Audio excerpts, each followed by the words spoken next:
So I'm going to see if I can pull some of this off because I'm in a sort of rambling mood, and I realized that sometimes when I'm writing, Hitchens always used to say, you write as you talk. And sometimes I do, but the writing is sort of poetic, and then I sort of recite the poetics. And sometimes it's more poetic, sometimes less. But anyway, a friend of mine texted me this morning. She's in London, so it's in the evening for her. Maybe she's in a matinee of Coriolanus, a play that she and I have in the past done in a version on Zoom.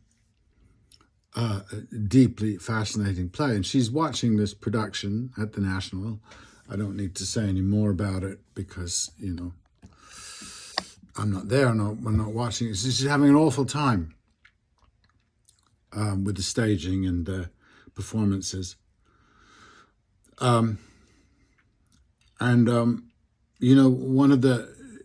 the obvious difficulties with that part. The part is this extraordinary venom, hatred, apparently, that this man feels. And then on the other side of that, he has this rather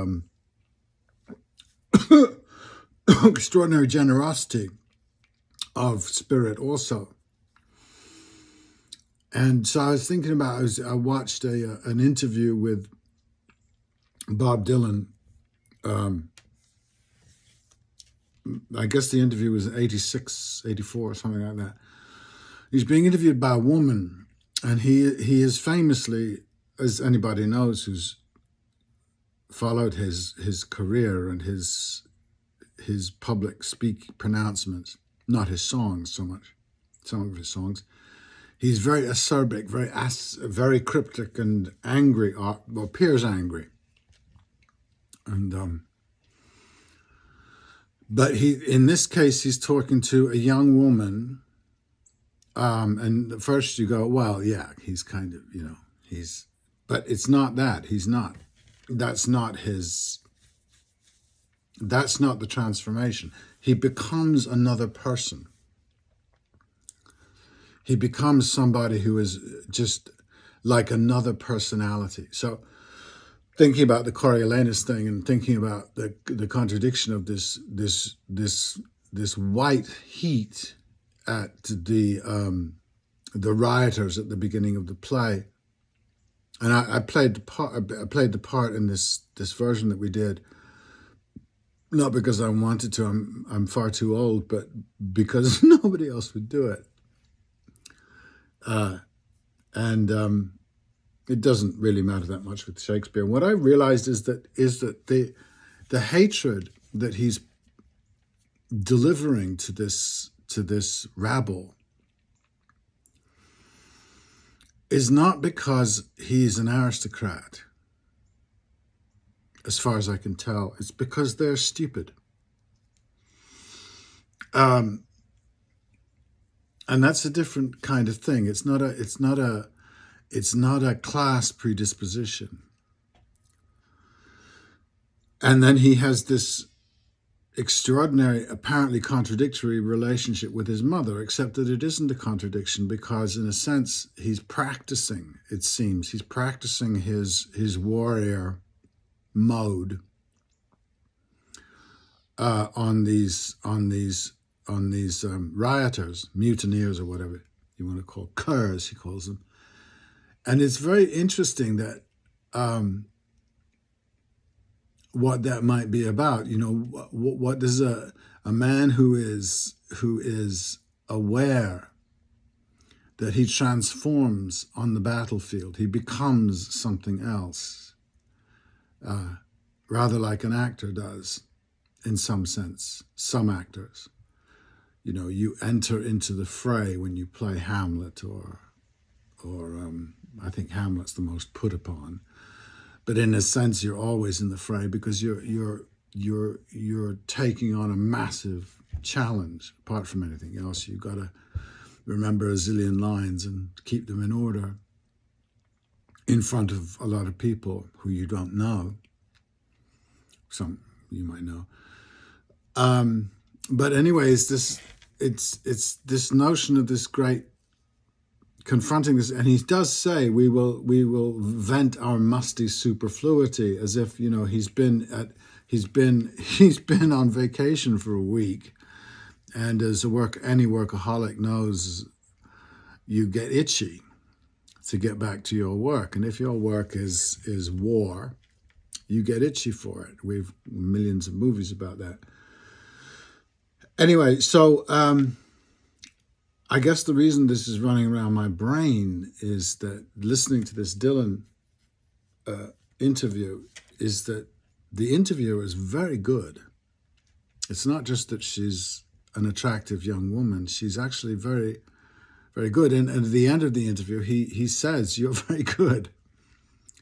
So we might want to imagine that, and I have heard the other interviews where generally men, because of the era, asking the questions, and I've heard some women do this. They're aggressive, passive aggressive, of course. It is this era, but and he knows that, and I think that he's responding to that. And this woman was not that. She wasn't sycophantic, which is another version. I just listened to another interview with this woman who was just, it was like, whoa, she's a famous woman. She just wants to talk about herself in the glow of Bob Dylan. And he was incredibly indulgent with her, took care of her, kept allowing this bullshit to flow over him. Anyway, so, and I encounter a lot of, you know, I watched a thing about Bill Maher, and one of these non-climate scientists is saying, you know, the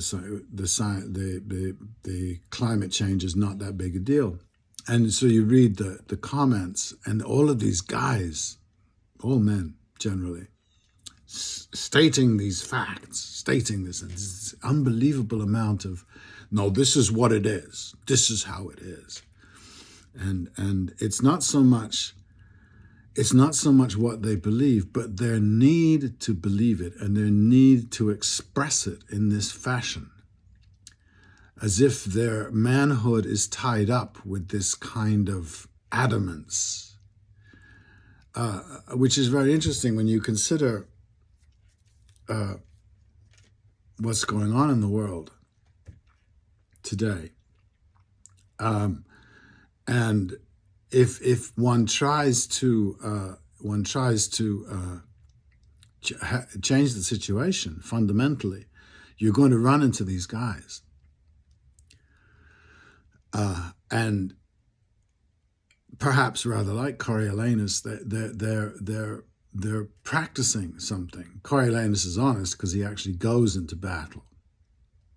And I had a very interesting time the other day with researching a bit around the Little Bighorn battle, and how, in fact, a lot of the great Indian fighters, the great white Indian fighters, had tremendous respect for the Indians that they were being asked basically to eliminate, whatever that word means to you, to push them back, to destroy them, destroy their way of life.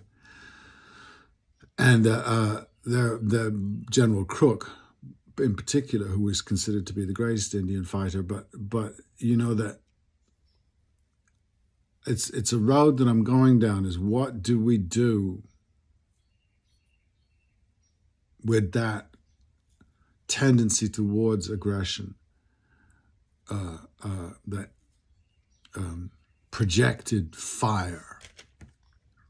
How do we make it useful? And I think there are ways of making it useful. I think, you know, perhaps a creature like Jesus was a bit like that. It doesn't necessitate that I am a Christian to say that. very compassionate human beings tend to be angry in the face of,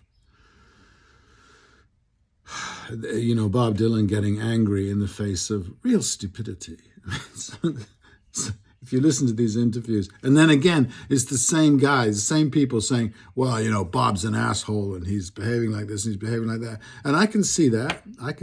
But when I listen to the interviews and I listen to what he's being asked and how he's being asked it, and how, in fact, you've got a bunch of, what are the media? Who are they? What are they? They are succubi in some sense. I don't mean to be nasty about them, but they're not the doers. They're the groupies, something, and so that they can be really nasty, sort of Piers Morgan nasty, and then say, no, I'm just asking the questions. I'm just asking a question. I don't believe that. I'm just asking a question. It's really toxic. So, yeah, the great lessons in Shakespeare that are available to us, I will not see. I saw Tom Hiddleston play Coriolanus on this National Theatre at home. I cannot recommend it enough. It's not it's not my Coriolanus, but it's a wonderful, his performance, and also the recent Kit Harington Henry V is pretty marvelous. Again, they're not subjectively complete, but then I feel part of the reason why I enjoy them is that I don't feel that I have the axe to grind. Maybe that's a case of anymore, or maybe it's just, you appreciate a truthful interpretation, even if it would not be your own. And that's what I feel about those two chaps in particular. Just Denzel's Macbeth they're phenomenal. Shedding, was it Edmund Kean? It was like watching Shakespeare by lightning, something like that. And that's what those productions are like. But that, I think it's important in this era of steel-eyed death, to quote. It's important to go back to the great poets and see what they have to say about all this horror, because we're not doing very well right now, the human race.